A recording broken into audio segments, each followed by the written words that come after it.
आपको फिर से सांस लेना सीखना होगा। अगर आप इसी तरह आराम करते रहे तो सड़क पर मरना आपके लिए आसान हो जाएगा।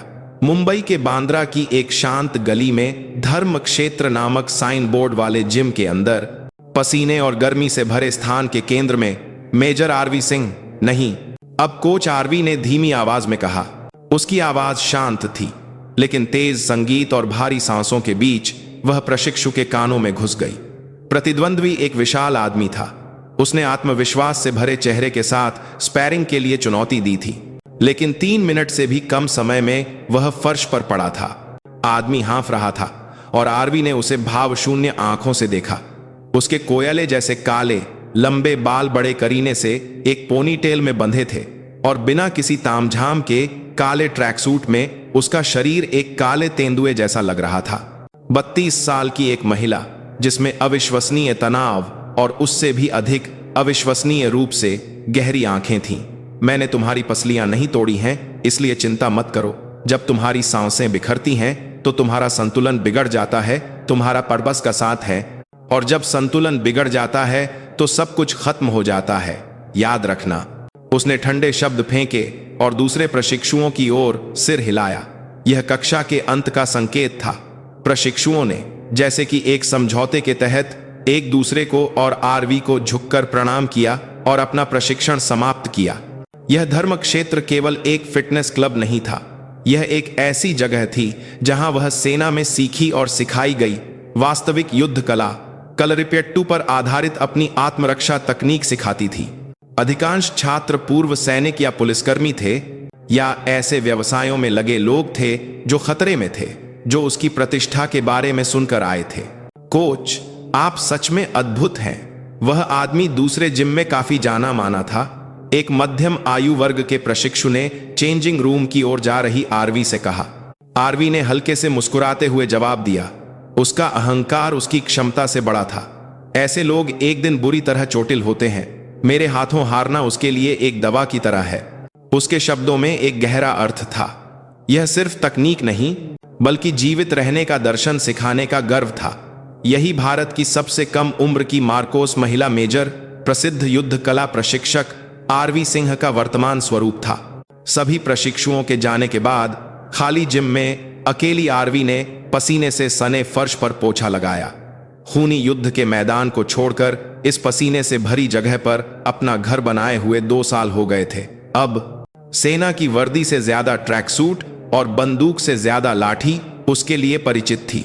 छुट्टियों में वह एक पशु आश्रय में स्वेच्छा से काम करती या बुजुर्गों को भोजन पहुंचाती एक सामान्य जीवन जीती, जैसे कि वह अपने नरक जैसे अतीत की भरपाई करने की कोशिश कर रही हो। उसने एक शांतिपूर्ण और अच्छा जीवन जीने का प्रयास किया। तभी शांति को भंग करते हुए उसका फोन तेजी से बजा। स्क्रीन पर नाम था मेरा भाई रोहन। आरवी के गंभीर चेहरे पर एक पल के लिए गर्म मुस्कान फैल गई। दुनिया में एकमात्र व्यक्ति जो उसे निहत्था कर सकता था। क्यों लड़के, रात के खाने के लिए पैसे चाहिए? उसने एक खुशमिजाज आवाज में फोन उठाया, लेकिन दूसरी तरफ से उसके भाई की आवाज नहीं थी, एक घबराई हुई और अपरिचित आवाज। क्या आप रोहन सिंह के अभिभावक हैं? यह लीलावती अस्पताल का आपातकालीन कक्ष है। धड़ाम, ऐसा लगा जैसे उसका दिल फर्श पर गिर गया हो।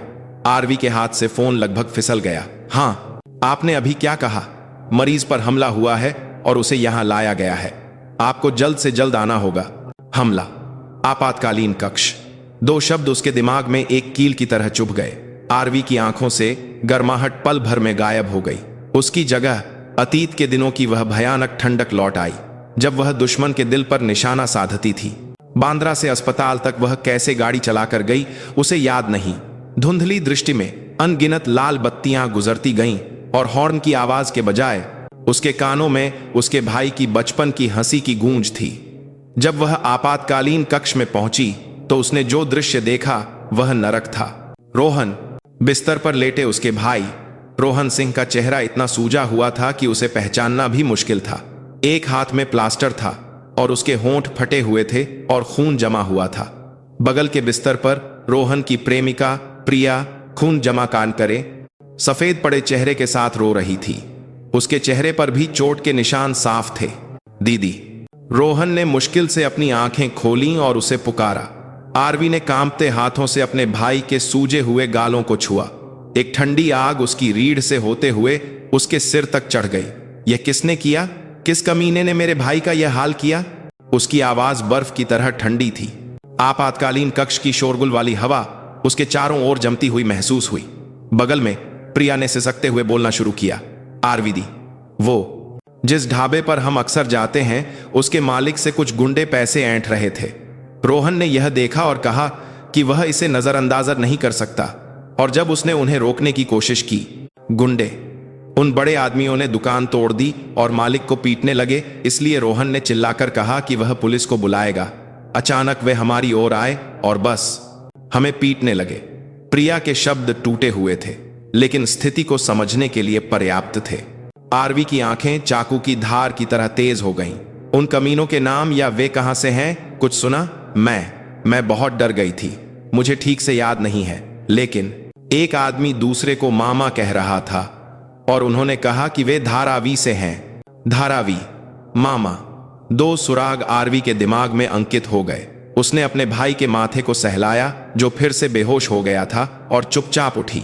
फिर उसने रोती हुई प्रिया के कंधों को मजबूती से पकड़ा। प्रिया, चिंता मत करो। रोहन का इलाज ठीक से होने दो और तुम भी शांत हो जाओ। मैं पुलिस में शिकायत दर्ज करा दूंगी। उसकी आवाज आश्चर्यजनक रूप से शांत थी, लेकिन प्रिया ने देखा आरवी की आंखों की गहराई में एक काली, गर्म ज्वाला जल रही थी। यह साधारण गुस्सा नहीं था, यह एक नियंत्रित क्रोध था जो सब कुछ राख में बदलने में सक्षम था। आरवी आपातकालीन कक्ष से बाहर निकली और अस्पताल के गलियारे के अंत में खड़ी हो गई। ठंडी रात की हवा उसके जलते हुए अंदर को ठंडा नहीं कर सकी। पुलिस शिकायत, बेशक यह एक आवश्यक प्रक्रिया थी, लेकिन यह पर्याप्त नहीं था। कानून दूर था और मुट्ठी करीब थी, और उस मुट्ठी से उसके भाई के जीवन को कुचलने की कीमत कानून की किताबों से नहीं, बल्कि किसी और तरीके से चुकानी होगी। उसने अपना फोन निकाला और एक स्पीड डायल नंबर को देर तक दबाया।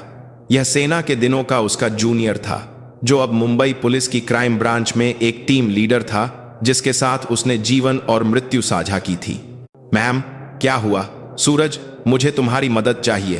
पता करो कि धारावी में सक्रिय गैंगस्टरों में से मामा किसे कहा जाता है अभी। दूसरी तरफ उसके जूनियर ने उसकी आवाज में छिपी हत्या की मंशा को भांप लिया और बिना किसी सवाल के जवाब दिया। ठीक है मैम, मुझे नहीं पता कि क्या हुआ है, लेकिन मैं तुरंत जांच करके आपको वापस फोन करता हूं। फोन काटने के बाद आरवी ने ठंडी कांच की खिड़की में अपना प्रतिबिंब देखा। वहां अब कोई साधारण जिम की कोच आरवी नहीं थी, केवल मार्कोस की परछाई थी, एक भूखी भेड़िया जो अपने शिकार के निशान का पीछा कर रही थी। मेरे भाई को छूने की कीमत क्या होती है, मैं तुम्हें सिखाऊंगी। उसने अपनी मुट्ठी भींच ली। उसकी कठोर गांठदार हथेलियों में हड्डियों के चटकने की आवाज हुई। उसका फौलादी दिल फिर से धड़कने लगा था, लेकिन यह शांति के लिए नहीं थी, यह केवल न्याय के लिए थी। माधव मामा शिर्के, उसने नाम दोहराया। नरक के द्वारपाल को बताना था कि जल्द ही एक मेहमान आने वाला है। रात के 11 बजे मुंबई की रात रोशनी से जगमगा रही थी, लेकिन धारावी की पिछली गलियां शहर की चकाचौंध से दूर घने अंधेरे में डूबी हुई थीं। पुरानी लोहे की दुकानों और मरम्मत की दुकानों से भरी सड़कें, तेल और धातु की धूल की मिली-जुली गंध वाली हवा खुरदरी और अपरिष्कृत थी। आरवी अंधेरे से भी गहरे काले ट्रैकसूट में एक इमारत की छत पर छिपी हुई नीचे देख रही थी। उसके जूनियर सूरज का फोन अस्पताल छोड़ने के 1 घंटे से भी कम समय में आ गया था। मैम, मिल गया। माधव शिर्के उर्फ मामा धारावी यूनाइटेड नामक एक नए गिरोह का सरगना है। उसने सूदखोरी से शुरुआत की और अब अवैध जुए के अड्डों और बारों तक अपना हाथ फैला चुका है। खासकर इन दिनों वह अपने इलाके का विस्तार करने के बहाने छोटे व्यापारियों से वसूली के लिए कुख्यात है। उसका ठिकाना धारावी सेक्टर 3 में एक कबाड़ खाने के अंदर एक 3 मंजिला ग्रे इमारत है। सूरज ने सावधानी से पूछा, मैम, कहीं आप अकेले कुछ करने की योजना तो नहीं बना रही हैं? हम तुरंत एक टीम बनाकर। नहीं, जानकारी के लिए धन्यवाद, मैं इसे संभाल लूंगी। यह पुलिस के हल करने का मामला नहीं है। मैम, चिंता मत करो, मैं एक नागरिक हूं, मैं कानून की सीमा नहीं लांघूंगी। आरवी ने यह कहकर फोन काट दिया। बेशक यह एक झूठ था। वह कानून की सीमा लांघने का इरादा रखती थी। बस उसका कानून भारतीय दंड संहिता से अलग मानकों पर चलता था। उसकी आंखों के सामने वही ग्रे इमारत थी, एक पुरानी और उदास इमारत, लेकिन आसपास की अन्य परित्यक्त इमारतों के विपरीत खिड़कियों से हल्की रोशनी छन रही थी और प्रवेश द्वार पर निगरानी कैमरों के साथ दो हट्टे कट्टे आदमी सिगरेट पीते हुए घूम रहे थे। आरवी बिना हिले डुले उन्हें देखती रही। दुश्मन के इलाके में घुसने से पहले सबसे महत्वपूर्ण चीज जानकारी है, दुश्मनों की संख्या, उनके रास्ते, क्या उनके पास हथियार हैं, इलाके की बनावट। उसका दिमाग तेजी से जानकारी का विश्लेषण और संयोजन कर रहा था, जैसे कि वह एक सैन्य अभियान का नक्शा बना रही हो।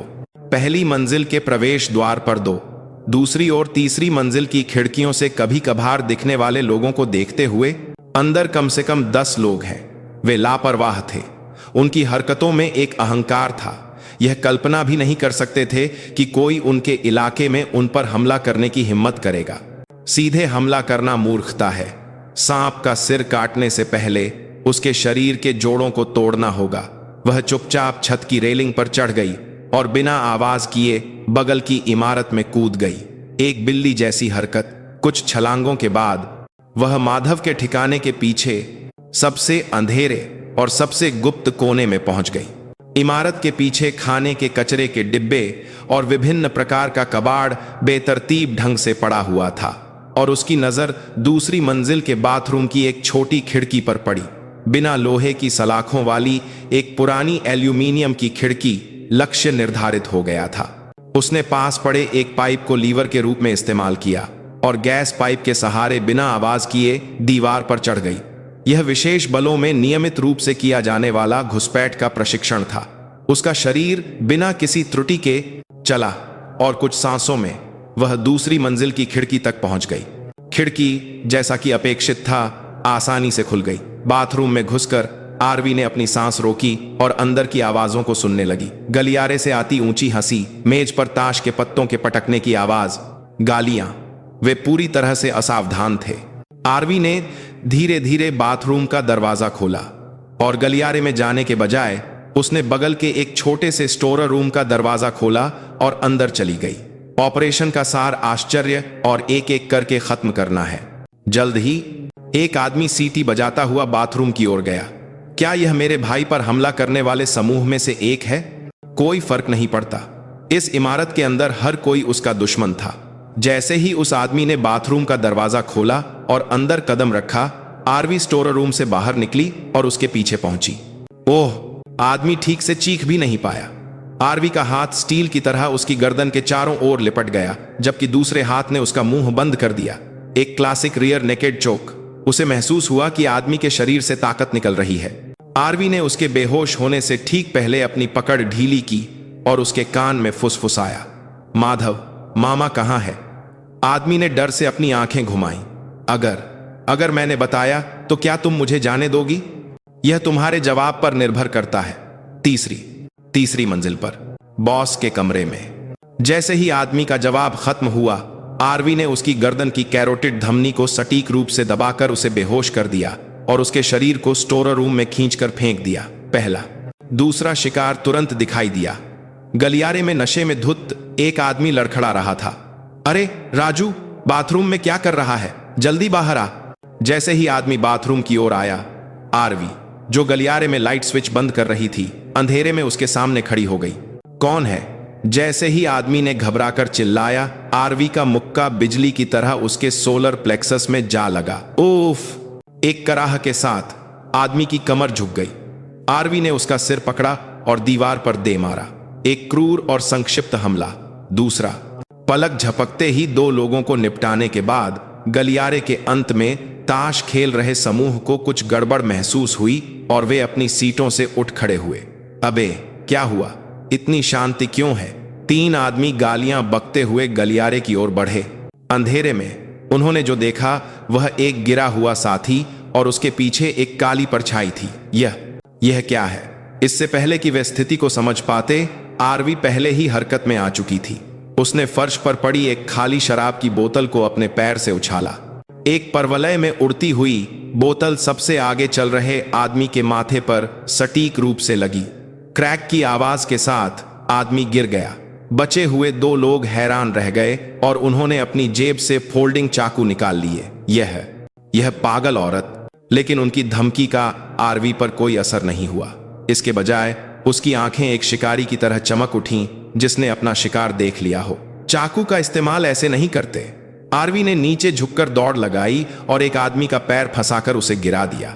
जैसे ही आदमी ने अपना संतुलन खोया और आगे गिरा, आरवी ने उसकी कलाई को मोड़कर चाकू गिरा दिया और फिर उसकी कोहनी के जोड़ को उल्टा मोड़ दिया। कड़क की एक भयानक आवाज के साथ आदमी की चीख निकल गई। आखिरी बचा हुआ आदमी डर के मारे पीछे हट गया। उसके हाथ में चाकू था, लेकिन वह पहले ही लड़ने की इच्छा खो चुका था। उसके सामने वाली महिला इंसान नहीं थी, वह एक भूत या शैतान थी। ओह, दूर रहो, दूर रहो। आरवी धीरे धीरे उसकी ओर बढ़ी।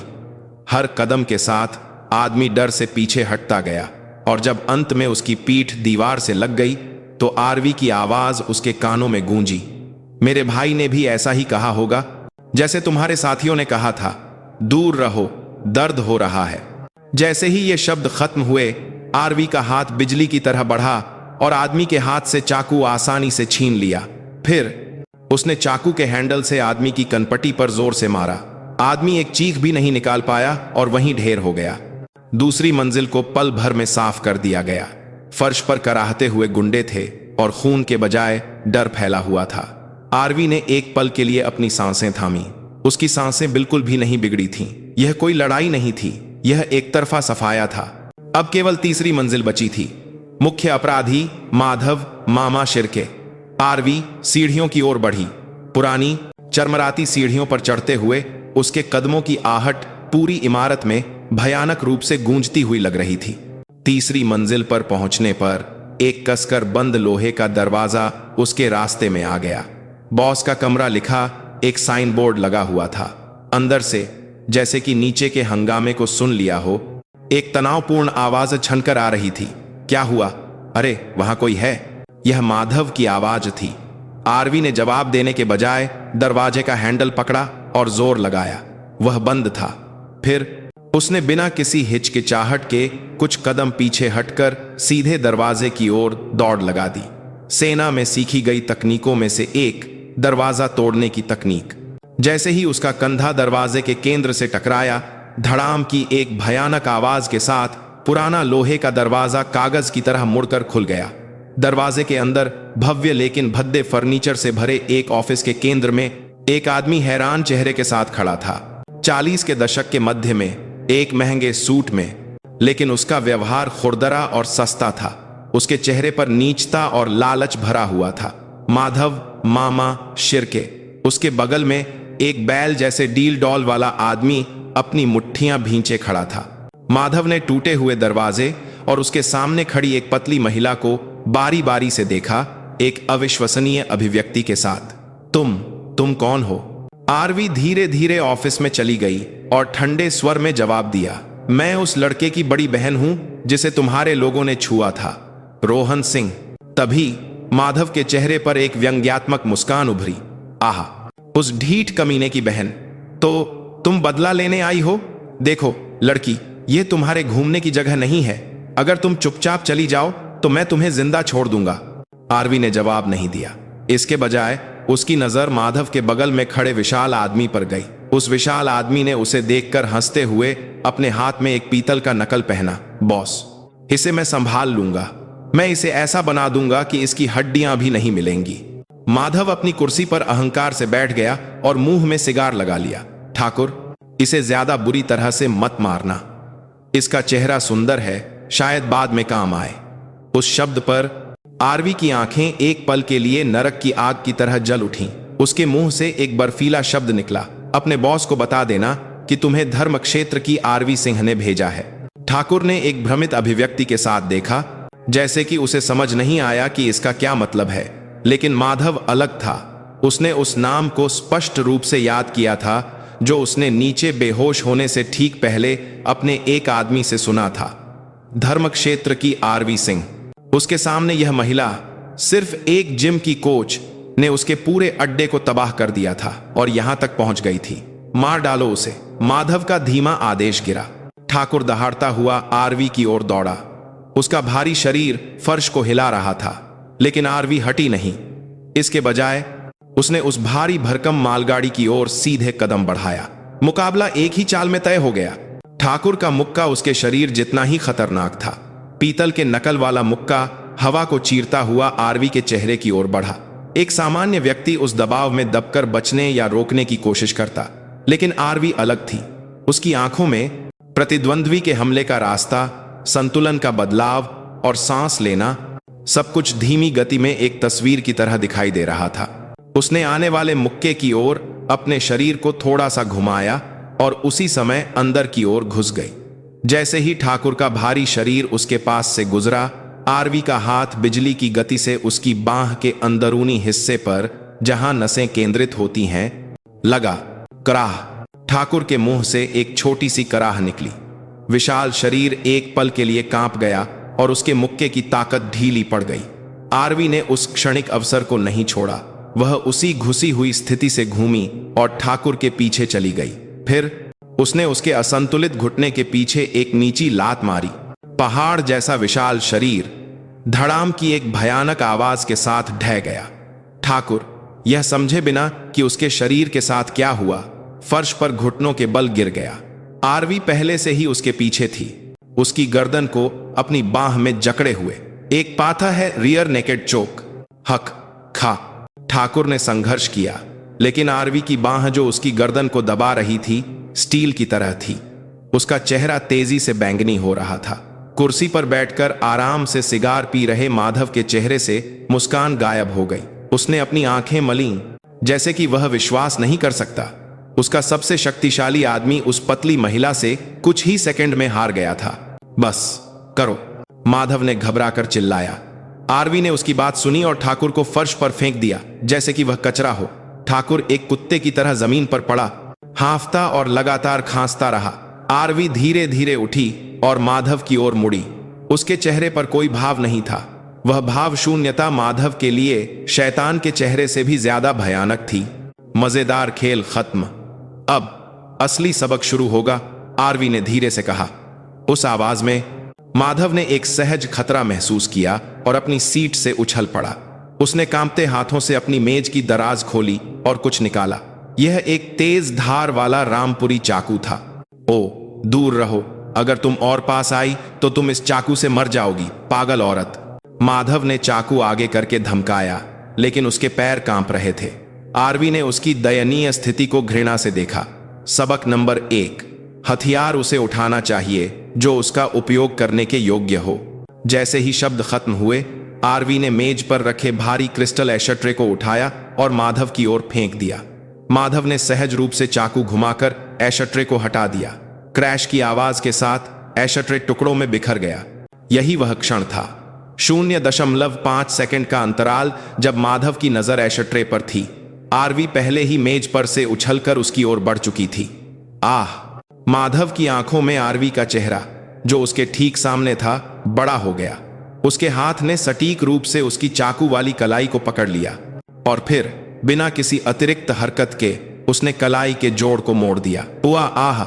माधव के मुंह से एक दर्दनाक चीख निकली। उसके हाथ से ताकत निकल गई और चाकू फर्श पर गिर गया। आरवी यहीं नहीं रुकी। उसने मुड़ी हुई कलाई को खींचा और माधव के शरीर को अपनी पीठ पर से फेंक दिया। यह जूडो के थ्रो जैसा नहीं था, बल्कि एक वास्तविक युद्ध तकनीक थी, जिसका उद्देश्य केवल प्रतिद्वंद्वी का संतुलन बिगाड़ना और उसे पटकना था। माधव का शरीर हवा में उछला और ऑफिस के केंद्र में रखी महंगी कांच की मेज पर गिरा। धड़ाम की एक भयानक आवाज के साथ मेज चकनाचूर हो गई। माधव कांच के टुकड़ों के ढेर पर गिरा और कराह भी नहीं सका। ऑफिस में एक पल के लिए सन्नाटा छा गया। आरवी बिखरे हुए कांच के टुकड़ों पर चलती हुई गिरे हुए माधव के पास गई और उसका कॉलर पकड़कर उसे खड़ा कर दिया। सबक नंबर 2, कमजोरों को सताने के लिए उठाई गई मुट्ठी अंततः तुम्हारे अपने दिल की ओर लौटती है। उसने माधव के गालों पर हल्के से थपथपाया। एक अपमानजनक स्पर्श। गुस्से और डर से अपना आपा खो चुके माधव ने खून मिला थूक थूकते हुए चिल्लाया, तुम्हें पता है मैं कौन हूं? तुम्हें लगता है कि तुम इस इलाके में मुझे माधव शिर्के को छूकर बच जाओगी? तुम्हें पता है मेरे पीछे कौन है? कौन है? आरवी के ठंडे सवाल पर माधव एक पल के लिए हिचकिचाया, फिर और भी जोर से चिल्लाया। दक्षिण मुंबई के जिला अभियोजक ओजस वर्मा मेरा समर्थन कर रहे हैं। तुम्हारे जैसी औरत को बिना किसी निशान के दफनाना उनके लिए कुछ भी नहीं है। ओजस वर्मा, उस नाम के आते ही आरवी की भौहें थोड़ी सी सिकुड़ गईं। यह एक अप्रत्याशित नाम था। उसने सोचा था कि वह सिर्फ एक स्थानीय गुंडा है, लेकिन वह अभियोजक कार्यालय तक पहुंच वाला एक बड़ा खिलाड़ी था। लेकिन आरवी के चेहरे पर घबराहट के बजाय एक ठंडी मुस्कान तैर गई। तो क्या तुम्हारा वह महान अभियोजक तुम्हें अपाहिज होने से रोक सकता है? क्या? सबक नंबर 3, कभी भी अपने पत्ते इतनी जल्दी मत दिखाओ, खासकर मेरे जैसे किसी के सामने। आरवी ने अपनी बात खत्म की और माधव के सूट जैकेट को फाड़ दिया। फिर उसने उसकी बाहों को पीछे की ओर मोड़कर उसे फर्श पर लिटा दिया। माधव की पीठ पर एक विस्तृत ड्रैगन का टैटू था। यह टैटू बनवाने में काफी दर्द हुआ होगा, है ना? मैं तुम्हें इससे भी ज्यादा दर्दनाक अनुभव दूंगी, ताकि तुम इन हाथों से फिर कभी किसी को चोट न पहुंचा सको। आरवी ने माधव की छोटी उंगली पकड़ी और उसे फर्श पर टिका दिया और बगल में पड़े रामपुरी चाकू को उठा लिया। माधव का चेहरा पीला पड़ गया। गलती हो गई, मैंने सब गलत किया, मुझे जाने दो। मैं तुम्हें जितना चाहो उतना पैसा दूंगा, प्लीज। पैसा? आरवी ने चाकू की नोक से माधव की उंगली को थपथपाते हुए कहा। मेरा भाई अस्पताल के बिस्तर पर पड़ा है। तुम्हारे लोगों के कारण अपने सपनों की ओर बढ़ रहे एक युवा शेफ की कलाई टूट गई और उसकी प्रेमिका को जीवन भर के लिए एक ऐसा आघात सहना पड़ेगा जो कभी नहीं मिटेगा। क्या उन बच्चों के दर्द और आंसुओं को पैसे से तोला जा सकता है? तुम जवाब नहीं दे सकते, है ना? तो फिर तुम्हें अपने शरीर से चुकाना होगा, ठीक वैसे ही जैसे तुमने दूसरों के साथ किया। तेज धार वाला चाकू माधव की उंगली पर चमका। माधव ने डर से अपनी आंखें बंद कर लीं और चीखने लगा। ठीक उसी समय वहीं रुको। ऑफिस के प्रवेश द्वार से एक अप्रत्याशित आवाज आई। आरवी की हरकत एक पल के लिए रुक गई। उसने धीरे धीरे अपना सिर घुमाया। टूटे हुए दरवाजे के बीच से एक साफ सुथरे सूट में एक आदमी और पुलिस की वर्दी में कुछ लोग खड़े थे और उनके केंद्र में आरवी को माधव की जानकारी देने वाला उसका जूनियर क्राइम ब्रांच का टीम लीडर सूरज एक सख्त चेहरे के साथ खड़ा था। मैम, प्लीज बस कीजिए। सूरज की आवाज में एक याचना थी। उसने अनुमान लगाया था कि आरवी अकेले कार्रवाई करेगी और किसी भी अनहोनी की स्थिति में अपनी टीम के साथ उसका पीछा किया था, और वह सबसे बुरे हालात से ठीक पहले पहुंच गया था। माधव ने चिल्लाया, जैसे कि उसने एक उद्धारकर्ता देख लिया हो। इंस्पेक्टर सूरज, अच्छा हुआ तुम आ गए। इस पागल औरत ने यहां आकर हंगामा किया और मुझे जान से मारने की कोशिश की। इसे तुरंत गिरफ्तार करो। लेकिन सूरज की नजर केवल आरवी पर टिकी थी। उसकी आंखों में दया, सम्मान और जटिल भावनाओं का मिश्रण था। आरवी ने अपने हाथ में पकड़े चाकू को चुपचाप देखा और फिर वह हंस पड़ी। सूरज, तुम बहुत देर से आए। सबक लगभग खत्म हो गया था। मैम, ठीक है, मैं यहीं रुकती हूं। आरवी ने चाकू फर्श पर फेंक दिया और खड़ी हो गई। फिर वह माधव के पास गई और उसके कान में फुसफुसाया, आज तुम खुद को भाग्यशाली समझो, लेकिन याद रखना, यह अंत नहीं है, यह सिर्फ शुरुआत है। जब तक तुम मेरे भाई और उस लड़की के सामने घुटने टेक कर ईमानदारी से माफी नहीं मांगते और उसकी उचित कीमत नहीं और उनका नाम चुकाते, मैं तुम्हारी परछाई बन जाऊंगी। कोई अभियोजक या भगवान भी तुम्हें नहीं बचा पाएगा। उसकी आवाज नरक से आए एक दूत की फुसफुसाहट की तरह ठंडी और भयानक थी। माधव का पूरा शरीर कांप रहा था। आरवी ने पुलिस के सामने कोई प्रतिरोध नहीं किया। जब सूरज हिचकिचाते हुए उसके हाथों में हथकड़ी लगाने आया तो आरवी ने खुद अपने हाथ आगे बढ़ा दिए। प्रक्रिया का पालन करना होगा, इंस्पेक्टर सूरज। इस तरह आरवी सिंह को एक गैंगस्टर के अड्डे को तबाह करने के आरोप में पुलिस ने हिरासत में ले लिया, लेकिन उसकी आंखों में कोई डर या पछतावा नहीं था। इसके बजाय एक ठंडी, शांत उत्तेजना थी, जैसे कि किसी ने अभी अभी एक मजेदार खेल शुरू किया हो। पुलिस स्टेशन जाते हुए कार में आरवी ने खिड़की से गुजरते मुंबई के रात के नजारे को देखा। माधव द्वारा उल्लिखित अभियोजक ओजस वर्मा का नाम उसके दिमाग में घूम रहा था। खेल उम्मीद से बड़ा हो गया था, लेकिन यह और भी अच्छा था। जड़ें जितनी गहरी होती हैं, उन्हें उखाड़ने में उतना ही ज्यादा मजा आता है। कहानी अभी शुरू हुई थी, अपने तरीके से न्याय स्थापित करने और अपने भाई के कुचले हुए सम्मान को वापस पाने के लिए एक अकेली लड़ाई। और इस प्रक्रिया में जानवरों जैसे इंसानों को सुधारने के लिए उसका अपना विशेष सबक इंतजार कर रहा था। मुंबई के एक पुलिस स्टेशन के बेसमेंट में स्थित पूछताछ कक्ष की हवा ठंडी और बाजी थी। आरवी एक धातु की कुर्सी पर आंखें बंद करके बैठी थी। हथकड़ियां हटा दी गई थीं, लेकिन चारों ओर से बंद जगह का दबाव अभी भी मौजूद था। लेकिन उसका चेहरा एक झील की तरह शांत था, जैसे कि वह किसी असहज पूछताछ कक्ष में नहीं बल्कि एक परिचित ध्यान कक्ष में बैठी हो। मैम प्लीज, क्या आप इसे अब भी आपसी मारपीट मानकर खत्म नहीं कर सकती?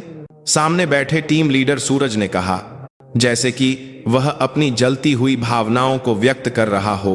उसकी मेज पर आरवी का बयान और माधव के गिरोह द्वारा प्रस्तुत चोट की रिपोर्टें जो रखी थीं।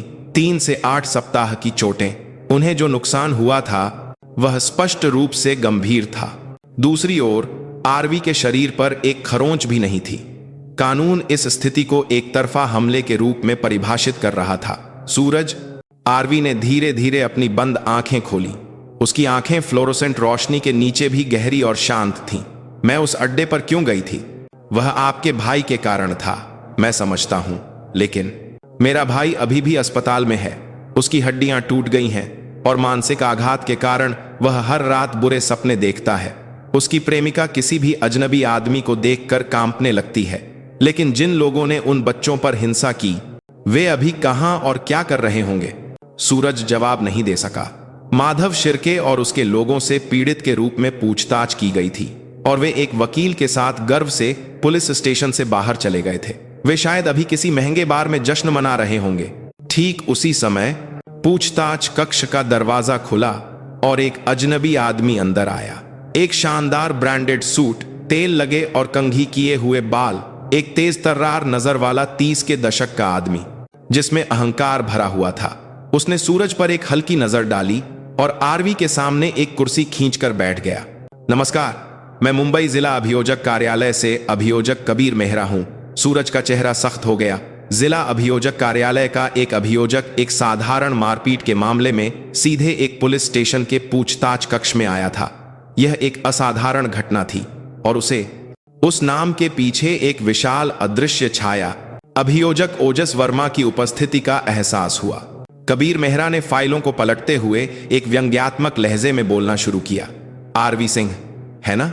पूर्व सैनिक, मार्कोस प्रशिक्षक, शानदार करियर। मुझे नहीं पता था कि आप देश की रक्षा के लिए सिखाई गई तकनीकों का इस्तेमाल नागरिकों को धमकाने और उन पर हमला करने के लिए करेंगी। आरवी ने जवाब देने के बजाय उसे घूर कर देखा। यह उसका खास तरीका था, केवल अपनी आंखों से प्रतिद्वंद्वी पर हावी होना। कबीर एक पल के लिए थोड़ा सहम गया, लेकिन जल्द ही उसने अपना संतुलन वापस पा लिया और अपनी आवाज ऊंची की। पीड़ित माधव शिर्के और 14 अन्य के बयानों के अनुसार आपने बिना किसी कारण के उनके व्यापार स्थल में अवैध रूप से प्रवेश किया, संपत्ति को नुकसान पहुंचाया और एक तरफा हिंसा की। यह स्पष्ट रूप से विशेष गंभीर चोट और व्यापार में बाधा डालने का मामला है। क्या आप आरोप स्वीकार करती हैं? बिना किसी कारण के आरवी ने पहली बार मुंह खोला। उसकी आवाज शांत थी, लेकिन उसमें इतना वजन था कि कबीर के शब्द एक पल के लिए रुक गए। क्या आपने इस बात की जांच की है कि उस पीड़ित माधव शिर्के ने मेरे भाई और उसकी प्रेमिका के साथ क्या किया? अभियोजक जी, यह इस मामले से एक अलग मामला है। उस मामले की अलग से जांच की जाएगी। अलग मामला? दिलचस्प है। क्या बिना कारण के कोई परिणाम होता है? लगता है आपने कानून इसी तरह सीखा है। अभियोजक जी, आरवी के शब्द विनम्र थे, लेकिन उनका सार चाकू की धार जैसा था। कबीर का चेहरा लाल पीला हो गया। क्या आप एक संदिग्ध के रूप में एक अभियोजक को सिखाने की कोशिश कर रही हैं? मैं सिखाने की कोशिश नहीं कर रही, मैं उत्सुक हूं। क्या आपके पीछे जो अभियोजक ओजस वर्मा हैं, उन्होंने आपको इस तरह के असंगत तर्क से मामले को संभालने का निर्देश दिया है क्या? कबीर की आंखें सदमे से भर गईं। यह औरत ओजस वर्मा का नाम कैसे जानती है? एक पल के लिए उसे लगा कि उसके पत्ते पढ़ लिए गए हैं और उसकी रीढ़ में एक ठंडक दौड़ गई। सूरज भी उतना ही हैरान था। मैम ने सीधे खेल को हिलाना शुरू कर दिया है। आरवी थोड़ा आगे झुकी। उसकी आंखें सीधे कबीर की आंखों में झांक रही थीं। माधव शिर्के सिर्फ एक गुंडा नहीं है ना? वह ओजस वर्मा की छत्र छाया में सभी गंदे कामों को अंजाम देने वाला एक फिक्सर है, और बदले में उसे कानून का संरक्षण मिलता है। क्या मैं गलत हूं? बकवास। बिना सबूत के लापरवाही से बात मत करो। क्या तुम पर झूठे आरोप का एक और मामला जुड़वाना चाहती हो? सबूत तो अब से बनाए जा सकते हैं। आरवी के होठों पर पहली बार एक हल्की मुस्कान आई। यह एक उपहास और युद्ध की घोषणा थी।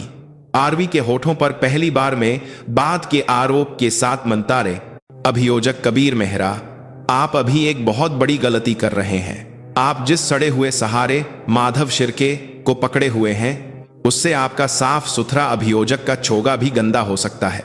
चुनाव आपका है। क्या आप अभी एक उचित जांच करेंगे या एक बड़े दलदल में एक साथ डूबेंगे? कबीर और कुछ नहीं कह सका। उसके सामने वाली महिला सिर्फ एक हिंसक अपराधी नहीं थी, वह एक शिकारी थी जो सब कुछ देख रही थी और एक विशाल दुश्मन की ओर अकेले दौड़ रही थी। उसने सहज रूप से महसूस किया कि वह एक ऐसे प्रतिद्वंद्वी का सामना कर रहा है जिसे वह अकेले तारी है सगर कर रही थी।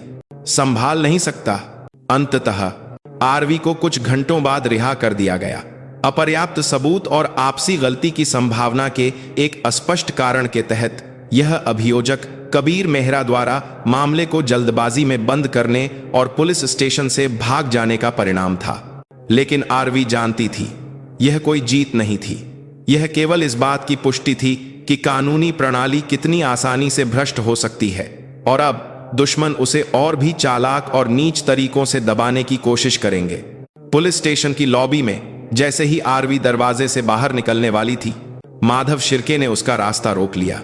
उसने अपनी प्लास्टर वाली बांह को दिखाते हुए एक विजेता की मुस्कान के साथ कहा, अरे कोच आरवी, तुम्हारी हालत देखो। कुत्ते की तरह उछलने के बाद भी कानून आखिरकार मेरे पक्ष में है ना? मैंने तुम्हें चेतावनी दी थी चुप रहने के लिए। अब शुरू होगा। जो दर्द तुमने मुझे दिया, मैं उसे तुम्हारे जिम और तुम्हारे प्यारे भाई को कई गुना करके लौटाऊंगा। इंतजार करो। माधव आरवी के कान में एक सांप की तरह फुसफुसाया और अपने आदमियों के साथ शान से चला गया। सूरज एक चिंतित चेहरे के साथ आरवी के पास आया। मैम, मैं आपको अपनी कार में छोड़ देता हूं। कार में? सूरज ने उसे एक यूएसबी ड्राइव दी।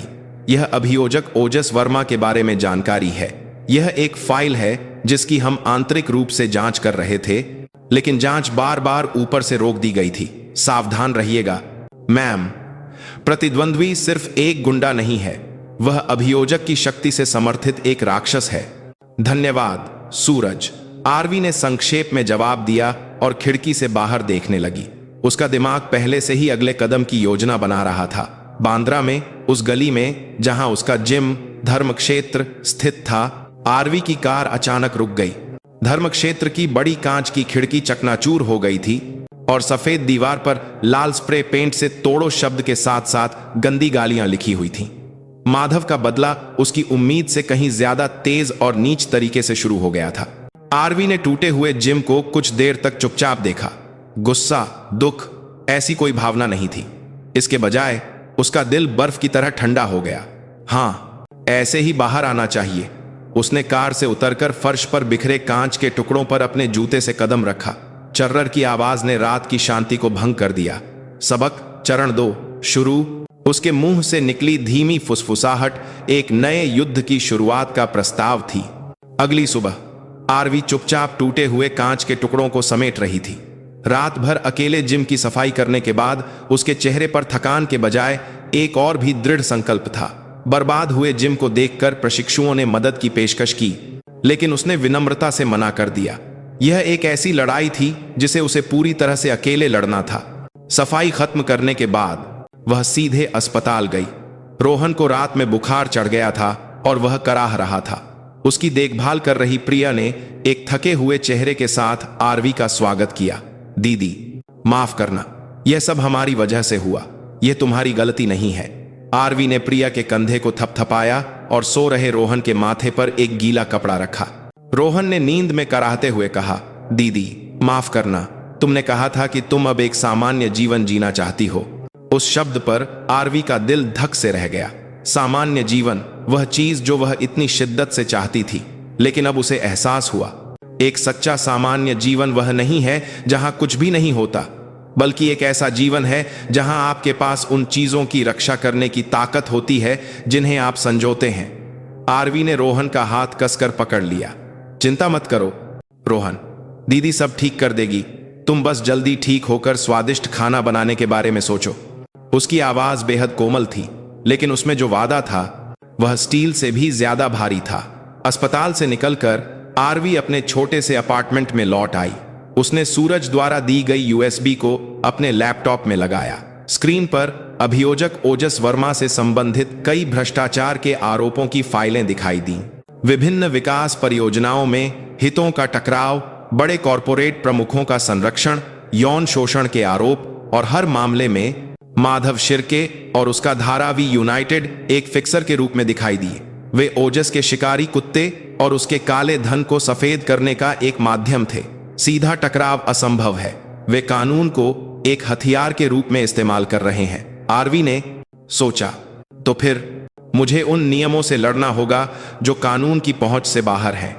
उसने माधव और ओजस को जोड़ने वाली सबसे महत्वपूर्ण कड़ी, पैसे, को काटने का फैसला किया और उनके संगठन को अंदर से ध्वस्त करना था।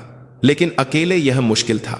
उसे एक संविधान के जोड़ने वाली सबसे महत्वपूर्ण भूत जैसे सहायक की जरूरत थी, जो अदृश्य रूप से काम कर सके, जानकारी निकाल सके और दुश्मन के सिस्टम को पंगु बना सके।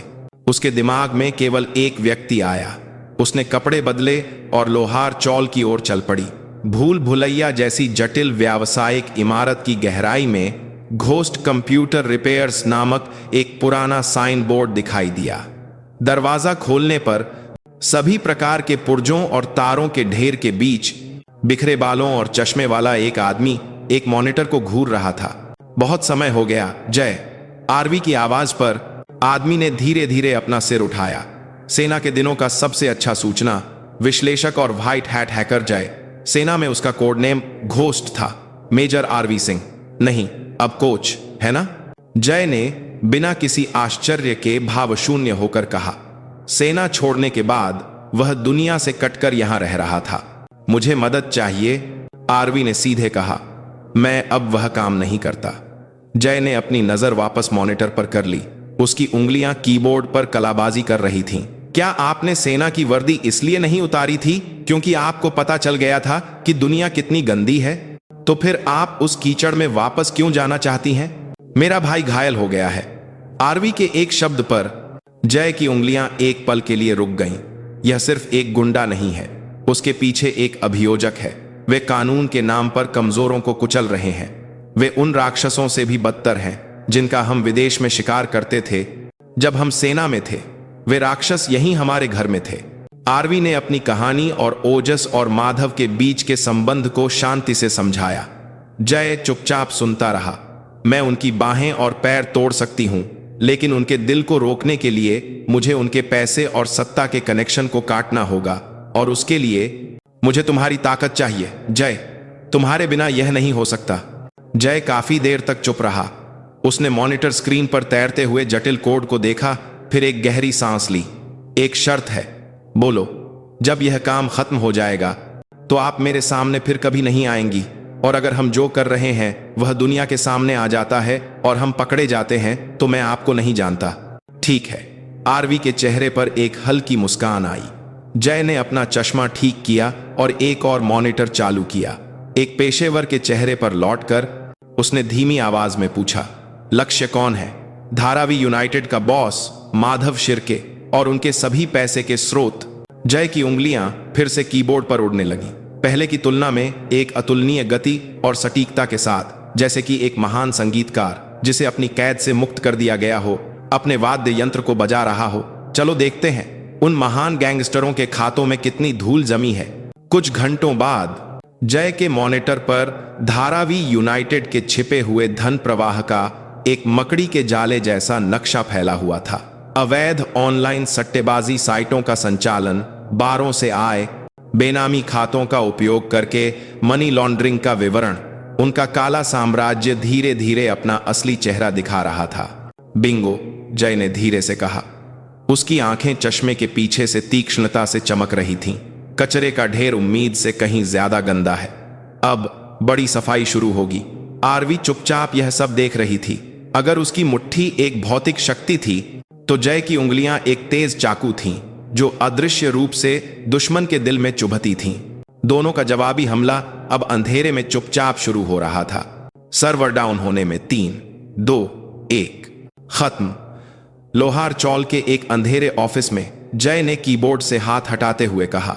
उसके मॉनिटर पर धारावी यूनाइटेड की मुख्य आय के स्रोत अवैध सट्टेबाजी साइट का एडमिन पेज खुला था और उस पर फाटल एरर लाल अक्षरों में चमक रहा था। आरवी का जवाबी हमला एक खुला युद्ध नहीं था।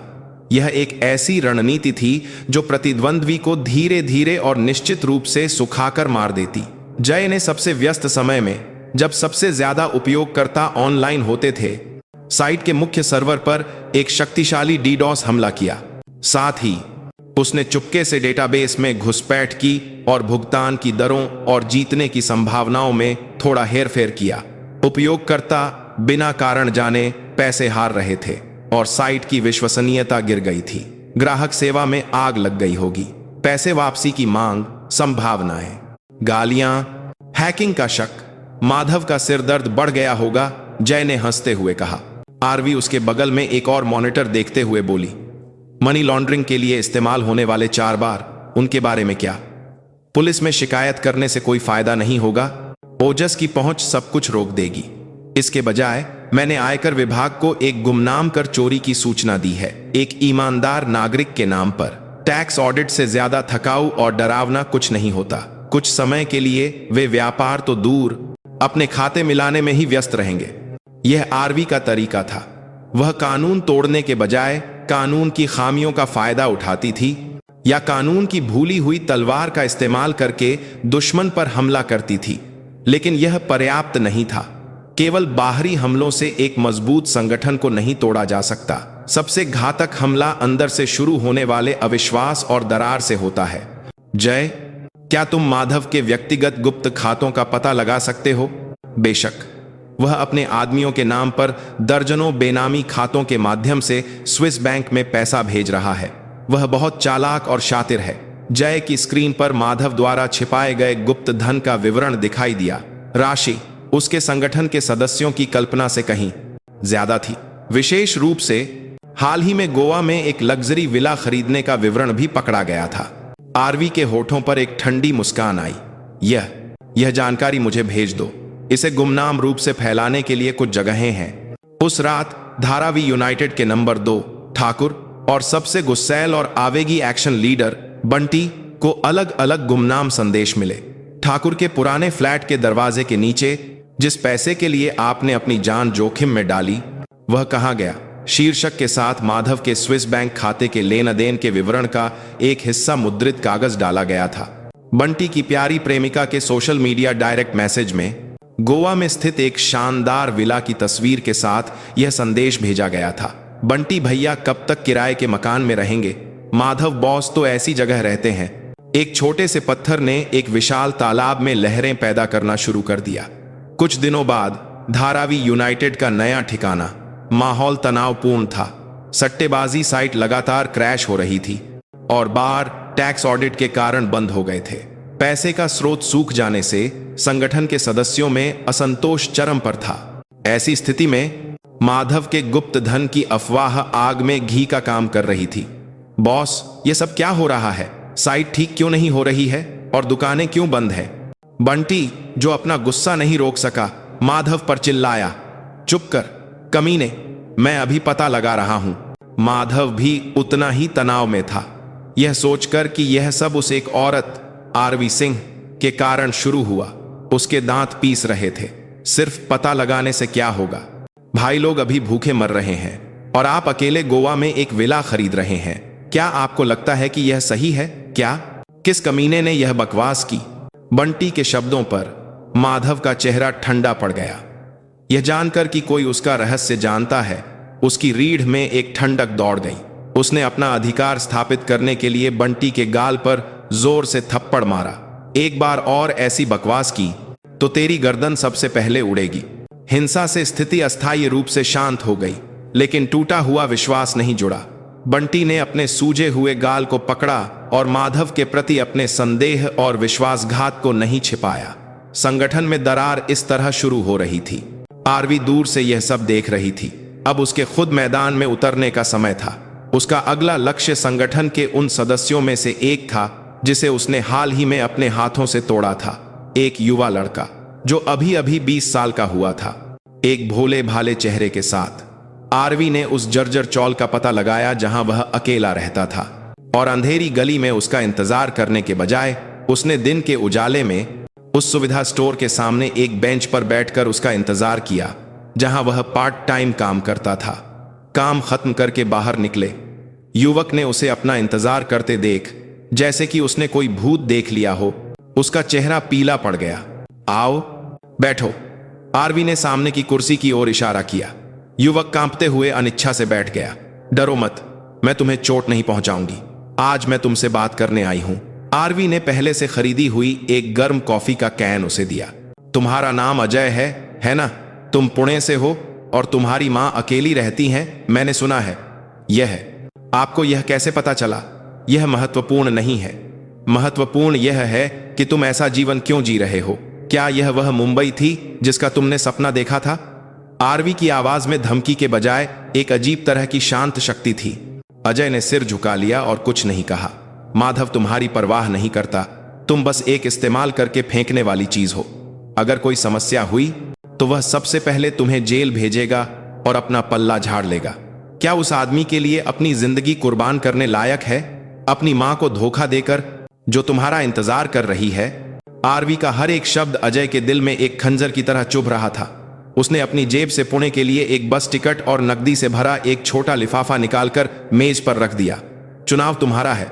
क्या तुम यहीं रहकर डूबते जहाज के साथ डूबना चाहते हो, या अभी सब कुछ समेटकर एक इंसान की तरह जीने का मौका पकड़ना चाहते हो? अजय ने कांपते हाथों से बस टिकट को देखा। उसकी आंखों में आंसू भर आए। चले जाओ और इस दुनिया में फिर कभी वापस मत आना।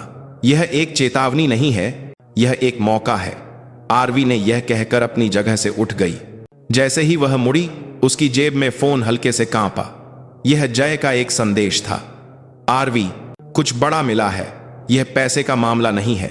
लगता है ओजस ने माधव से किसी को मरवाया है।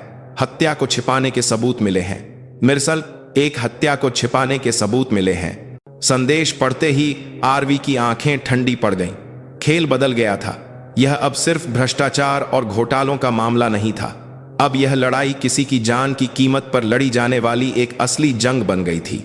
लोहार चौल की कंप्यूटर की दुकान सिगरेट के धुएं और सर्वर की गर्मी से भरी हुई थी। आरवी जय द्वारा दिखाए गए मॉनिटर को घूर रही थी। स्क्रीन पर एक आदमी की तस्वीर और व्यक्तिगत जानकारी थी। खोजी, पत्रकारिता में विशेषज्ञ आकाश वर्मा। 1 साल पहले मुंबई के एक पुल से कूदकर आत्महत्या करने के लिए जाना जाता था। यह आत्महत्या नहीं थी, जय ने अपने सूखे होठों को चाटते हुए कहा। उसकी आंखें कई रातों से न सोने के कारण लाल थीं। आकाश वर्मा मरने से ठीक पहले अभियोजक ओजस वर्मा और विराट कंस्ट्रक्शंस के बीच के गठजोड़ की जांच कर रहा था। विराट कंस्ट्रक्शंस ओजस के पैसे के बात करेंगे। एक चाने के पास आंखें के बीच के आंखें स्रोतों में से एक था। जैसे ही यह अफवाह फैली कि आकाश के हाथ कोई निर्णायक सबूत लग गया है, वह मृत पाया गया। जय ने टाइपिंग की गति से भी तेज बोलना जारी रखा। आधिकारिक मौत का कारण अवसाद के कारण आत्महत्या थी, लेकिन मैंने जो पुलिस के आंतरिक नेटवर्क से डेटा हैक किया है उसमें कई विसंगतियां हैं। पहला रिपोर्टर गुमनाम था और उस दिन घटनास्थल का सीसीटीवी रहस्यमय तरीके से एक ब्लाइंड स्पॉट में था। और सबसे महत्वपूर्ण बात, एडी, उसने एक और विंडो खोली। यह उस रात के सेल टावर संचार रिकॉर्ड थे जहां आकाश वर्मा की कार आखिरी बार देखी गई थी। वहां माधव शिर्के और उसके मुख्य संगठन के सदस्यों के मोबाइल फोन सिग्नल एक साथ पकड़े गए थे। वे लोग घटनास्थल पर थे। यह एक संयोग नहीं हो सकता। आरवी ने अपनी ठुड्डी पर हाथ रखकर स्क्रीन को देखा। उसका दिल ठंडा पड़ गया। जो एक साधारण मारपीट के मामले से शुरू हुआ था, वह अब एक विशाल शक्ति से जुड़ी हत्या के मामले की सच्चाई को उजागर करने की लड़ाई में बदल गया था। डिजिटल सबूत पर्याप्त नहीं है। ओजस आसानी से इसे मनगढ़ंत बता सकता है। हमें एक निर्णायक गवाही या भौतिक सबूत चाहिए। इसी हमें बना लाती है। मैं भी यही सोचता हूं, इसलिए मैंने आकाश वर्मा की पत्नी का संपर्क नंबर ढूंढ लिया है। श्रेया वर्मा अपने पति की मृत्यु के बाद उसने सब कुछ समेट लिया और अब मुंबई के बाहरी इलाके में चुपचाप रह रही है। मुझे उससे मिलना होगा। अगले दिन आरवी मुंबई के बाहरी इलाके के एक छोटे से मोहल्ले में पहुंची, जहां पुराने बहुमंजिला घर थे। यह आकाश वर्मा की पत्नी श्रेया वर्मा का घर था। दरवाजा खटखटाने पर एक आशंकित आंखों वाली महिला ने उसे देखा। अपने पति को खोने का दुख और दुनिया का डर उसके चेहरे पर गहराई से अंकित था। आप कौन हैं? मैं वह हूं जो आकाश वर्मा जी के मामले की सच्चाई को सामने लाना चाहती हूं। आरवी के एक शब्द पर श्रेया का चेहरा पीला पड़ गया। उसने घबराकर दरवाजा बंद करने की कोशिश की। चले जाइए, हम अब शांति से जीना चाहते हैं। क्या आप सच में मानती हैं कि आपके पति की मौत एक आत्महत्या थी? आरवी ने बंद होते दरवाजे के बीच से धीरे से पूछा। उस एक शब्द पर श्रेया की हरकत रुक गई। उसकी आंखें तेजी से कांपने लगीं। अगर आप सच्चाई को उजागर करने का मौका ठुकरा देंगी तो आपके पति को हमेशा के लिए एक कमजोर व्यक्ति के रूप में याद किया जाएगा, जिसने अवसाद के कारण आत्महत्या कर ली। लेकिन आप अच्छी तरह जानती हैं कि ऐसा नहीं था, है ना? अंत में श्रेया ने आरवी को घर के अंदर आने दिया। घर में न्यूनतम फर्नीचर था। उसने कांपते हाथों से एक गिलास पानी दिया और अपनी छिपी हुई कहानी बताई। वह आत्महत्या करने वाला इंसान नहीं था। अपनी बेटी के लिए वह कभी ऐसा नहीं करता। उसके मरने से कुछ दिन पहले उसने मुझसे कहा था, अब मैं लगभग पहुंच गया हूं। मेरे हाथ एक ऐसा सबूत लगा है जो पूरे देश को हिला देगा। और कुछ समय बाद धमकी भरे फोन आने लगे। अगर मैंने सब कुछ नहीं छोड़ा तो मैं और मेरी बेटी भी सुरक्षित नहीं रहेंगे। श्रेया की आंखों से रुके हुए आंसू बहने लगे। उसने पुलिस को भी बताया, लेकिन सबने उसे एक ऐसी हिस्टेरिकल महिला माना जो अपने पति की मौत को स्वीकार नहीं कर पा रही थी। क्या आपके पति ने आखिरी बार कोई चीज छोड़ी थी? श्रेया एक छोटे से कमरे में अलमारी की गहराई से धूल भरी एक पुरानी ट्रैकिंग बूट ले आई और फिर उसने बूट के एकमात्र को फाड़ दिया। उसके अंदर प्लास्टिक में लिपटी एक छोटी बाहरी हार्ड ड्राइव छिपी हुई थी। मैंने इसे छिपा दिया क्योंकि मैं पुलिस या किसी पर भी भरोसा नहीं कर सकती थी। सच्चाई जिसे बचाने के लिए उसने अपनी पूरी जिंदगी लगा दी, शायद इसके अंदर है। उसने आरवी को हार्ड ड्राइव दी, जैसे कि वह अपनी आखिरी उम्मीद सौंप रही हो। इस बीच उसी समय मुंबई जिला अभियोजक कार्यालय ओजस वर्मा एक सख्त चेहरे के साथ माधव शिर्के को देख रहा था। सिर्फ एक औरत को नहीं संभाल सके और यह सब बखेड़ा खड़ा कर दिया। माफ करना अभियोजक जी, वह कोई साधारण औरत नहीं है। वह लगभग एक राक्षस है। माधव का चेहरा कुछ ही दिनों में आधा हो गया था। पैसे का स्रोत सूख जाने और संगठन के हिल जाने से उसका घमंड भी कम हो गया था। लगता है कि वह आरवी सिंह नाम की औरत आकाश वर्मा के मामले में भी दखल दे रही है। रिपोर्ट मिली है कि वह आकाश की पत्नी से भी मिल रही है। ओजस की आंखें ठंडी पड़ गईं। अब वह आरवी को केवल एक बाधा के रूप में नहीं, लेकिन बात करता है, बल्कि अपनी गर्दन पर लटकी एक तलवार के रूप में देख रहा था। अब इसे शौकिया तरीके से नहीं निपटाया जा सकता। आरवी सिंह और आकाश वर्मा की पत्नी दोनों को साफ कर दो, चाहे मुझे अपनी पूरी ताकत लगानी पड़े। अगर इस बार तुम असफल हुए तो अगली बारी तुम्हारी होगी, यह जान लो। ओजस की आवाज बर्फ की तरह ठंडी थी।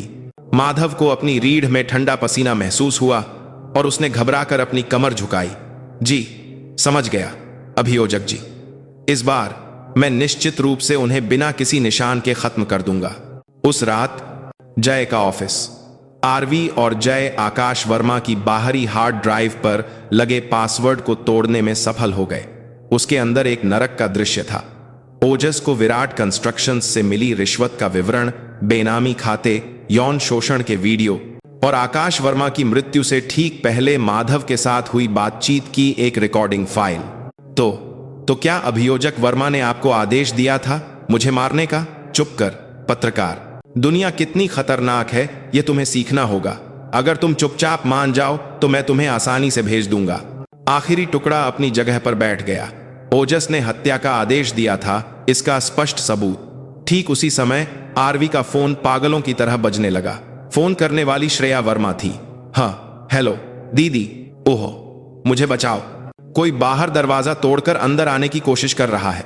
वे गुंडे हैं। फोन के दूसरी तरफ से दरवाजे पर लात मारने की भयानक आवाज और आदमियों की गंदी गालियां सुनाई दे रही थीं। माधव के शिकारी कुत्ते हरकत में आ चुके थे। छिप जाओ, अलमारी में या बिस्तर के नीचे, तुरंत, आरवी चिल्लाई और अपनी सीट से उछल पड़ी। उसने जय को बाहरी हार्ड ड्राइव सौंपी और एक काली तेंदुए की तरह अंधेरे में भाग गई। कार के स्पीडोमीटर की सुई पागलों की तरह ऊपर चढ़ रही थी। उसकी आंखों में केवल एक ही लक्ष्य था, एक निर्दोष मां और बेटी की रक्षा करना और जानवरों को न्याय दिलाना। मुंबई के बाहरी इलाके की ओर जाने वाला राजमार्ग घने अंधेरे में डूबा हुआ था। आरवी ने एक्सेलरेटर को अंत तक दबा दिया। इंजन फटने की कगार पर था, लेकिन उसकी दिल की धड़कन की तुलना में यह एक शांत फुसफुसाहट जैसा था। देर नहीं होनी चाहिए। उसने स्टीयरिंग व्हील को कसकर पकड़ते हुए ब्लूटूथ ईयरफोन के जरिए जय को निर्देश दिए। सूरज से संपर्क करो, लेकिन उसे श्रेया वर्मा के घर का पता तुरंत मत दो। उसे पास के किसी दूसरे मोहल्ले के एक अपार्टमेंट का पता दो और कहो कि वहां एक गंभीर अपराध हुआ है। पुलिस के अंदर ओजस के जासूस हो सकते हैं। हमें समय चाहिए। ठीक है, सावधान रहना। आरवी, जय की आवाज में सच्ची चिंता थी। जब आरवी उस पुराने चौल में पहुंची जहां श्रेया का घर था, तो उसने कार की लाइटें बंद कर दी और गली के कोने में कार खड़ी कर दी। तीसरी मंजिल पर श्रेया के घर की खिड़की में रोशनी बंद थी, लेकिन सामने का दरवाजा पहले ही टूट चुका था। वे अंदर घुस चुके हैं। आरवी बिना आवाज किए कार से उतरी और इमारत के गैस पाइप को पकड़कर पल भर में दूसरी मंजिल की बालकनी पर चढ़ गई। सेना के दिनों में सीखी गई घुसपैठ की तकनीक एक बार फिर काम आई। वह दूसरी मंजिल की खिड़की से इमारत में घुसी और चुपचाप सीढ़ियां चढ़ी। तीसरी मंजिल के गलियारे में टूटे हुए दरवाजे के पार से श्रेया की चीख, एक बच्चे के रोने की आवाज और आदमियों की खुरदरी आवाजें आ रही थीं। हार्ड ड्राइव कहां छिपाई है? जल्दी बोल, नहीं तो तेरी बेटी की गर्दन पहले तोड़ दूंगा। यह एक्शन लीडर बंटी की आवाज थी। आरवी ने और कोई हिचकिचाहट नहीं दिखाई। उसने अपने जूते उतारे और गलियारे के अंत से पूरी गति से दौड़कर टूटे हुए दरवाजे के बीच से छलांग लगा दी। लिविंग रूम एक युद्ध का मैदान था। 3 हट्टे कट्टे आदमी श्रेया के बाल पकड़े हुए थे और बंटी रोती हुई छोटी बच्ची की गर्दन पकड़कर उसे धमका रहा था। वह हाथ तुरंत छोड़ दो। आरवी की आवाज बर्फ से भी ज्यादा ठंडी थी। उसके अचानक प्रकट होने से गुंडे एक पल के लिए घबरा गए। बंटी ने जल्द ही एक नीच मुस्कान के साथ कहा, हाँ, खुद चलकर मौत के मुंह में आ गई। अच्छा हुआ, अब दोनों औरतों को एक साथ निपटाना आसान होगा। जैसे ही बंटी ने बच्ची को फर्श पर फेंका और चाकू निकाला, आरवी पहले ही हरकत में आ चुकी थी। उसने लिविंग रूम की मेज को लात मारकर बंटी की ओर उछाला। जब बंटी मेज से बच रहा था, आरवी श्रेया को पकड़े हुए एक आदमी के पीछे पहुंची और उसकी गर्दन पर कोहनी से वार करके उसे गिरा दिया। यह पागल औरत! बचे हुए 2 लोग एक साथ उस पर झपटे। आरवी ने सोफे का एक कुशन उठाकर एक आदमी के चेहरे पर फेंका, जिससे उसकी दृष्टि बाधित हो गई, और फिर दूसरे आदमी के पेट पर घुटने से वार किया। जैसे ही आदमी दर्द से झुका, आरवी ने उसका सिर पकड़ा और दीवार पर दे मारा। पलक झपकते ही 2 लोगों को निपटा दिया, लेकिन उसी क्षण उसे अपनी पीठ के पीछे एक भयानक ठंडक महसूस हुई। बंटी द्वारा घुमाया गया चाकू उसकी बगल की ओर बढ़ा। आरवी ने सहज रूप से अपने शरीर को घुमाया, लेकिन वह चाकू से पूरी तरह नहीं बच सकी। अस्सक! तेज धार वाले चाकू ने उसकी बाईं बांह को गहराई से काट दिया। गहरा लाल खून तेजी से उसके ट्रैकसूट की आस्तीन को भिगो रहा था। लड़ाई शुरू होने के बाद यह पहली चोट थी। क्रह! आरवी ने दर्द सहते हुए पीछे हटी। खून की गंध से उत्साहित बंटी पागलों की तरह हंसने लगा। कैसा लगा? खून देखकर अब कुछ एहसास हुआ? तुम भी कुछ खास नहीं हो। उसने फिर से चाकू पकड़ा और उस पर झपटा, लेकिन वह नहीं जानता था कि एक घायल शिकारी कितना खतरनाक होता है। आरवी की आंखें दर्द से धुंधली होने के बजाय पहले से कई गुना ज्यादा ठंडी और क्रूर हो गईं। तुमने हद पार कर दी है। आरवी ने बहते खून को नजरअंदाज करते हुए एक नीची मुद्रा में बंटी की ओर दौड़ लगाई। उसने अपनी घायल बांह से बंटी की चाकू वाली कलाई को पकड़ा। चाकू के उसकी बांह में घुसने का भयानक एहसास हुआ, लेकिन उसने नहीं छोड़ा, बल्कि उसने और भी जोर से पकड़ा और अपने स्वस्थ दाहिने हाथ से उसने बंटी की ठोड़ी पर नीचे से ऊपर की ओर जोर से मुक्का मारा। कड़क! एक भयानक आवाज के साथ बंटी की जबड़े की हड्डी टूट गई। वह चीख भी नहीं सका और पीछे गिर गया। आरवी उसके ऊपर चढ़ गई और अपनी खून बहती बाह से उसकी गर्दन दबाने लगी। माधव कहाँ है? ओजस कहाँ है? वे किसी गर्म और सुरक्षित जगह पर बैठकर तुम जैसे कुत्तों को अपनी जान जोखिम में डालते देख रहे होंगे। अगर यह मामला बिगड़ गया तो सारा दोष तुम पर आएगा। हत्या का प्रयास, बाल शोषण, तुम्हारी जिंदगी यहीं खत्म है। क्या तुम्हें लगता है कि वे तुम्हारी मदद के लिए एक उंगली भी उठाएंगे? आरवी की आवाज एक शैतान की फुसफुसाहट की तरह बंटी के कानों में घुस रही थी। डर, दर्द और विश्वासघात से बंटी की आंखें कांपने लगीं। जिस दुनिया पर वह विश्वास करता था वह ढह रही थी। तभी बाहर से जोरदार पुलिस सायरन की आवाज आई। सूरज और उसकी टीम पहुंच चुकी थी।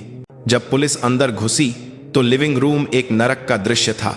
कराहते हुए गुंडे, खून से लथपथ आरवी और डर से कांपती मां बेटी बंटी, जैसे कि उसने सब कुछ छोड़ दिया हो, एक हारे हुए चेहरे के साथ बड़बड़ाया। माधव, वह कमीना भी उस रात वहां था। आकाश वर्मा को पुल के नीचे धकेलने वाला माधव था। यह एक निर्णायक गवाही थी। यह खबर तुरंत अभियोजक ओजस वर्मा को दी गई।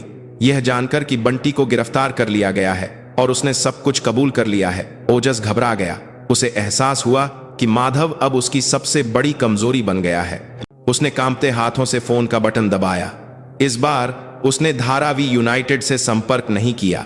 हां, एक काम निपटाना है, माधव शिर्के और वह औरत आरवी सिंह, जिसके पास सबूत हो सकते हैं। इस बार मुझे पेशेवर चाहिए।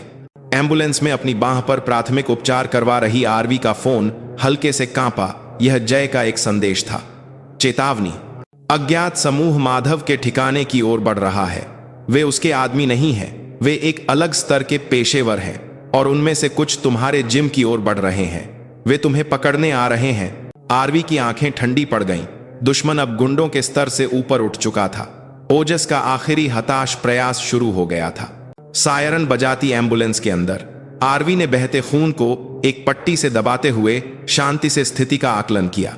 ओजस ने पेशेवर भेजे हैं, लक्ष्य 2 हैं, मैं और अब गवाह बन चुका माधव। सूरज, उसने अपने साथ बैठे सूरज को बुलाया। अपनी टीम को लेकर मेरे जिम जाओ, वे लोग वहां आएंगे। हार्ड ड्राइव जय ने सुरक्षित निकाल ली है, तुम्हें उन लोगों को वहां रोकना होगा। मैम, और आपको गंभीर चोट लगी है, अस्पताल चलिए, मुझे माधव के पास जाना होगा। सूरज के चेहरे पर हैरानी छा गई। क्या आप होश में हैं? हमें उसे पकड़ने जाना चाहिए, बचाने नहीं। वह अब ओजस को नीचे लाने का एकमात्र जरिया है। अगर वह मर गया तो बंटी की गवाही काफी नहीं होगी। ओजस अपना पल्ला झाड़कर निकल जाएगा। माधव को जिंदा अदालत में पेश होना होगा। यह बदला नहीं था, यह बड़े न्याय के लिए एक बेहद तर्कसंगत निर्णय था। आरवी ने एम्बुलेंस का दरवाजा खोला और बाहर कूद गई। फिर लड़खड़ाते हुए शरीर के साथ उसने एक टैक्सी रोकी। मंजिल धारावी का वह परित्यक्त कबाड़ खाना था, माधव का पहला ठिकाना। जब एक चूहे के भागने के सारे रास्ते बंद हो जाते हैं तो वह अपने सबसे परिचित बिल में लौटता है। उसका अनुमान सही था। माधव सब कुछ छोड़कर विदेश भागने के लिए अपने छिपे हुए पैसे और जाली पासपोर्ट लेने अपने पुराने ठिकाने पर लौटा था। जब आरवी ने परित्यक्त इमारत की तीसरी मंजिल पर बॉस के कमरे का टूटा हुआ दरवाजा खोला तो माधव एक बैग में नोटों के बंडल भर रहा था। उसने आरवी को देखते ही डरकर पीछे हटना शुरू कर दिया। आह, दूर रहो तुम राक्षस। ओजस ने तुम्हें मारने के लिए लोग भेजे हैं, आरवी ने अपनी खून बहती बांह को पकड़ते हुए ठंडे स्वर में कहा। क्या यह नहीं हो सकता? अभियोजक जी, मुझे क्यों? क्योंकि अगर तुम मुंह खोलोगे तो सब कुछ खत्म हो जाएगा। माधव का चेहरा निराशा से विकृत हो गया। ठीक उसी समय इमारत के नीचे से एक शांत लेकिन भयानक हलचल महसूस हुई। यह गुंडों के शोरगुल वाले कदमों की आहट नहीं थी, यह प्रशिक्षित लोगों के अनुशासित और कुशल कदमों की आहट थी। पेशेवर आ चुके हैं। खिड़की के बाहर से काले कपड़ों में 3-4 आदमी इमारत में प्रवेश करते हुए दिखाई दिए। अब यह कमरा एक विशाल जाल बन गया था। आरवी और माधव एक साथ फंसे हुए शिकार बन गए थे। माधव जमीन पर बैठकर अपना सिर पकड़ लिया। उसी क्षण खिड़की टूटी और काले कपड़ों में एक आदमी रस्सी के सहारे अंदर आया। उसके हाथ में साइलेंसर लगी एक पिस्तौल थी। जैसे ही उस आदमी ने माधव पर पिस्तौल तानी, आरवी पहले ही हरकत में आ चुकी थी। उसने बगल में रखी भारी लोहे की कुर्सी उठाकर फेंक दी। आदमी ने गोली चलाने के बजाय कुर्सी से बचा और उस अंतराल में आरवी उसकी ओर झपट्टी। प्रतिद्वंद्वी एक विशेष रूप से प्रशिक्षित पेशेवर था। उसने आरवी के हमले को रोका और एक सैन्य चाकू से उसके पेट पर वार करने की कोशिश की, लेकिन आरवी चोट के बावजूद 1 इंच भी पीछे नहीं हटी। उसने प्रतिद्वंद्वी के हमले को टाला और एक जोड़-तोड़ तकनीक का प्रयास किया। एक भयंकर मुकाबला। यह पिछली लड़ाइयों से एक अलग स्तर का था। वहां बेवकूफ की तरह खड़े होकर क्या देख रहे हो? आरवी ने पीछे छिपे और कांप रहे माधव पर चिल्लाया। वे लोग तुम्हें भी मारने आए हैं। अगर जीना चाहते हो तो कुछ करो। उस चीख पर माधव एक डरे हुए जानवर की तरह हरकत में आया। उसने फर्श पर पड़ा, एक अग्निशामक यंत्र उठाया और आरवी से लड़ रहे आदमी के सिर के पीछे दे मारा। थंप की एक धीमी आवाज के साथ आदमी गिर गया। एक अप्रत्याशित संयुक्त हमला। लेकिन आराम करने का समय नहीं था। गलियारे से 2 और आदमी दिखाई दिए। आरवी ने हांफते हुए माधव को इशारा किया। मेज के पीछे। दोनों ने एक पुरानी मेज के पीछे शरण ली। बाहर से गोलियां आकर मेज में धंस गईं। धत्त धत्त। मैं इस हालत में कैसे पहुंच गया? माधव घबराकर रोने लगा। आरवी ने उसे देखते हुए अपना अंतिम सबक शुरू किया। सोचो कि तुमने क्या किया है। उन लोगों के बारे में सोचो जो तुम्हारी मुट्ठी और तुम्हारे लालच के कारण गिरे। यह वह नरक है जो तुमने खुद बनाया है। आरवी ने अपनी बात खत्म की और मेज के बगल में रखी शराब की बोतल में लाइटर का तेल डाला और अपनी आस्तीन फाड़कर आग लगा दी। एक तात्कालिक मोलोटोव कॉकटेल। उसने उसे गलियारे में फेंक दिया। धमाके की आवाज के साथ आग की लपटें उठीं और उन लोगों के प्रवेश को रोक दिया। इस भ्रम का फायदा उठाकर आरवी विपरीत खिड़की की ओर भागी और फिर उसने माधव का कॉलर पकड़ा और उसके साथ खिड़की से बाहर आपातकालीन सीढ़ी पर कूद गई।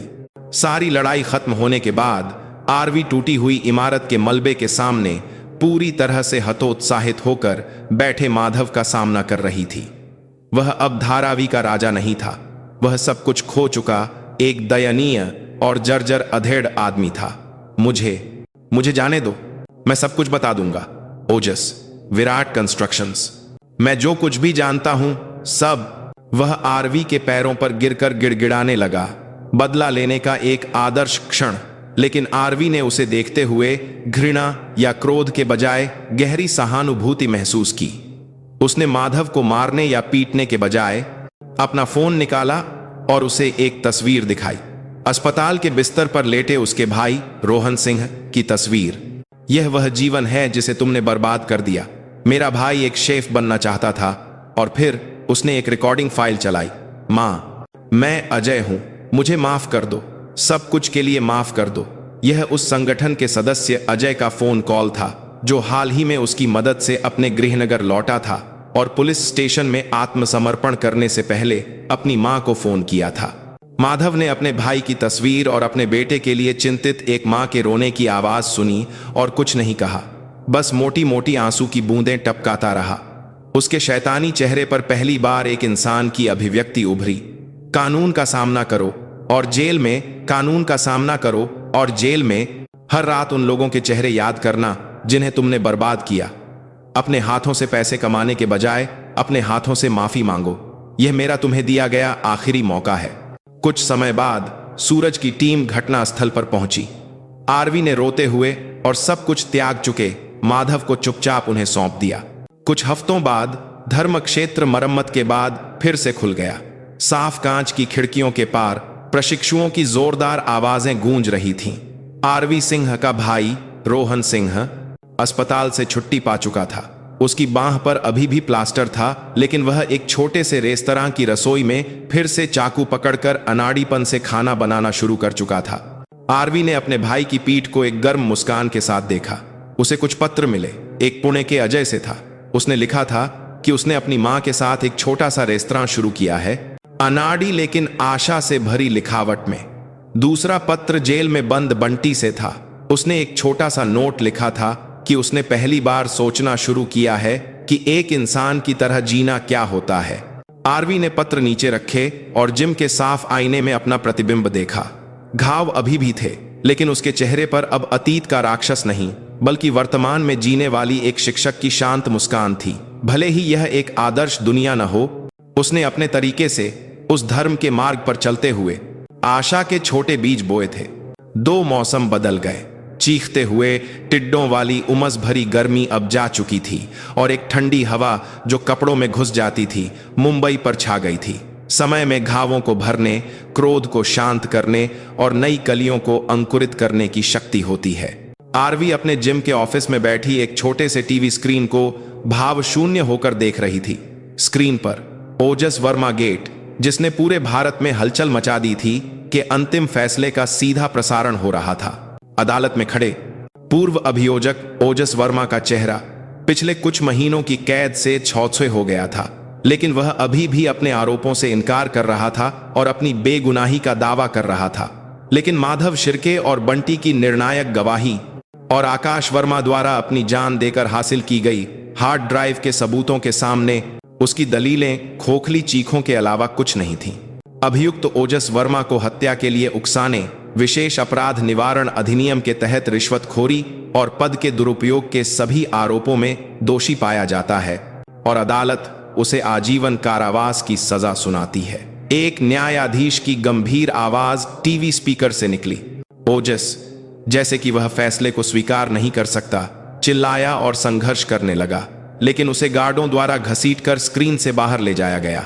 इसके बाद माधव शिर्के को उसके सभी अपराधों को कबूल करने और जांच में सहयोग करने के लिए 25 साल की जेल हुई और बंटी को 15 साल की सजा सुनाई गई। एक विशाल दुष्ट गठजोड़ अंततः कानून के नाम पर ढह गया। आरवी ने रिमोट से चुपचाप टीवी बंद कर दिया। उसके चेहरे पर खुशी या संतोष जैसी कोई भावना नहीं थी, केवल एक व्यक्ति की शांति थी जिसने अपना काम पूरा कर लिया हो। उसके लिए यह कोई जीत नहीं थी, यह केवल विकृत न्याय का एक टुकड़ा था जिसे बहुत सारे खून और आंसू बहाने के बाद बमुश्किल वापस पाया गया था। कोच, एक युवा महिला ने ऑफिस का दरवाजा खोलकर अपना सिर अंदर किया। यह एक नई सदस्य थी जो कुछ महीने पहले पीछा किए जाने के डर से जिम में आई थी। अब जिम में अंदर को या में लगता जिम में अंदर किए जाने किया। उसके चेहरे पर उस समय की चिंता के बजाय एक आत्मविश्वास से भरी मुस्कान थी। कक्षा शुरू होने का समय हो गया है। ठीक है, मैं अभी आती हूं। आरवी अपनी सीट से उठी और अपनी बेल्ट बांधी।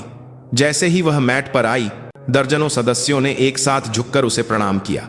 उनमें सामान्य छात्र और ऑफिस कर्मचारी थे, लेकिन कुछ ऐसे भी थे जिनकी आंखों में एक हताशा थी, जो अतीत में उसकी तरह दुनिया की हिंसा के सामने खुद की रक्षा करना चाहते थे। आरवी ने एक एक करके उनकी मुद्राओं को ठीक करते हुए धीरे से कहा, हम मार्शल आर्ट इसलिए नहीं सीखते कि किसी से नफरत करें, न ही हिंसा का जवाब हिंसा से देने के लिए। उसकी नजर उस नई शर्मीली सदस्य पर गई। हम इसलिए मजबूत बनते हैं ताकि हम और न डरें। एक राक्षस को पकड़ने के लिए खुद राक्षस बनने की जरूरत नहीं है। अपने अंदर के केंद्र को सीधा करना और किसी भी खतरे के सामने न हिलने की ताकत विकसित करना, यही कारण है कि हम इस धर्म के मार्ग पर चलते हैं। यह सदस्यों के लिए एक संदेश था और साथ ही खुद के लिए एक प्रतिज्ञा थी। उस शाम बांद्रा की एक शांत गली में स्थित एक छोटा सा रेस्तरां, रोहन का ढाबा, गर्मजोशी से भरा हुआ था। यह रोहन द्वारा चलाया जाता था और अब पड़ोस में एक लोकप्रिय स्थान बन गया था। आओ सब लोग यहाँ बैठो। रोहन की बांह पर अभी भी एक हल्का निशान था, लेकिन वह किसी से भी ज्यादा ऊर्जावान था और खाना परोस रहा था। उसके बगल में उसकी प्रेमिका प्रिया एक उज्जवल मुस्कान के साथ मेहमानों का स्वागत कर रही थी। वह अब अंधेरे से नहीं डरती थी, इसके बजाय वह आरवी के जिम में जाती थी और अब एक ऐसी प्रशिक्षु बन गई थी जिसकी आत्मरक्षा की मुद्रा काफी अच्छी थी। मेज पर आरवी, सूरज और जय, जो अनिच्छा से आया था लेकिन सबसे ज्यादा खा रहा था, पांचों लोग बैठे थे। ओजस को आजीवन कारावास हो गया है, इसलिए अब अभियोजक कार्यालय में भी एक बड़ी सफाई शुरू होगी। मैम, आपकी वजह से हमने एक सड़ी हुई जड़ को उखाड़ फेंका है, सूरज ने बियर का गिलास भरते हुए कहा। उसे इस मामले को सुलझाने में उसकी भूमिका के लिए एक विशेष पदोन्नति मिली थी। मैंने कुछ खास नहीं किया, तुम्हारे और जय के बिना यह असंभव होता, आरवी ने सादगी से जवाब दिया, जिस पर जय ने अपने मुंह का खाना निगलते हुए कहा, मैंने तो बस कुछ बार कीबोर्ड दबाया था। राक्षसों के अड्डे में सीधे कूदने वाली तो आप थीं। वे एक दूसरे को श्रेय देते हुए हंसे। उस भयानक घटना ने विडंबना यह है कि उन्हें एक अटूट बंधन में बांध दिया था, जैसे कि वे युद्ध के साथी हों जिन्होंने एक साथ लड़ाई लड़ी हो। रोहन द्वारा बनाया गया एक विशेष स्टू मेज के केंद्र में रखा गया। उसने शर्मिंदगी से अपना सिर खुजलाया और अपना गिलास उठाया। आप सभी का बहुत बहुत धन्यवाद और मेरी दीदी। रोहन की नजर आरवी पर गई। उसकी आंखों में माफी, कृतज्ञता और गहरा सम्मान था। दुनिया की सबसे मजबूत और सबसे अच्छी मेरी दीदी के लिए चलो सब एक साथ जाम टकराएं। चीयर्स की आवाज के साथ गिलासें खुशी से टकराईं। आरवी ने शर्म से हल्की मुस्कान के साथ अपना गिलास खाली कर दिया। कड़वी बियर उस दिन असाधारण रूप से मीठी लग रही थी। देर रात अपने अपार्टमेंट में लौटकर आरवी ने अपनी मेज की दराज से कुछ पुराने पत्र निकाले। वे पुणे के अजय और जेल में बंद बंटी के थे। उसने एक पल के लिए सोचा, फिर एक नया पत्र निकाला और एक कलम उठाई। अजय जी, मुझे उम्मीद है कि आपकी मां के साथ आपका रेस्तरां फले फूलेगा। गिरना शर्म की बात नहीं है, फिर से न उठना शर्म की बात है। आपने पहले ही सबसे बड़ा साहस दिखाया है, इसीलिए आपका भविष्य निश्चित रूप से अच्छी चीजों से भरा होगा। आरवी सिंह। उसने छोटा पत्र एक लिफाफे में डाल दिया। तभी उसके फोन पर एक संदेश आया। यह माधव शिर्के के सरकारी वकील का था, जिसने सूरज के माध्यम से संपर्क किया था। आरवी सिंह मैडम, माधव शिर्के चाहते थे कि मैं आपको एक संदेश दूं। 15 साल बाद मेरी मां मुझसे मिलने आई थी, बस इतना ही। असंगत संपर्क के लिए क्षमा चाहता हूं। आरवी ने काफी देर तक चुपचाप संदेश को देखा। यह कोई माफी या धन्यवाद नहीं था, लेकिन यह एक ऐसा बयान था जिसमें किसी भी शब्द से ज्यादा गहरा अर्थ था। उसका अंतिम सबक उस जमे हुए राक्षस के दिल में एक छोटी सी लहर पैदा कर गया था। भले ही यह एक आदर्श बात करते हैं, इन दूसरी का रखी रूपांतरण न हो, यह निश्चित रूप से एक बदलाव की शुरुआत थी। अगले दिन छुट्टी पर आरवी एक पशु आश्रय में स्वेच्छा से काम करने के बाद एक बड़े गोल्डन रिट्रीवर के साथ एक पार्क में टहल रही थी। सर्दियों की धूप पेड़ों की शाखाओं के बीच से छन रही थी। उसकी बांह पर चाकू का एक हल्का निशान था, उस गर्मी का एक निशान जो जीवन भर रहेगा। वह एक पार्क की बेंच पर बैठकर अपनी सांसें थाम रही थी जब उसने दूर एक परिवार को अपने बच्चे के साथ हंसते हुए फुटबॉल खेलते देखा।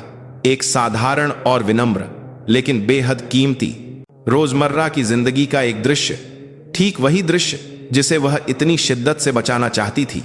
आरवी को अचानक एहसास हुआ, उसके अंदर का राक्षस, या जिसे वह अपनी परछाई कहती थी, गायब नहीं हुआ था। वह अभी भी उसके एक हिस्से के रूप में मौजूद था, बस अब वह उससे नियंत्रित नहीं होती थी।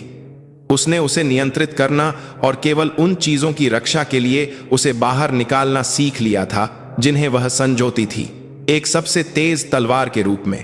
ताकत सब कुछ नष्ट करने की शक्ति नहीं थी, यह कीमती चीजों की रक्षा करने, टूटी हुई चीजों को फिर से बनाने और अंधेरे में भी आगे का रास्ता बनाने की शक्ति थी।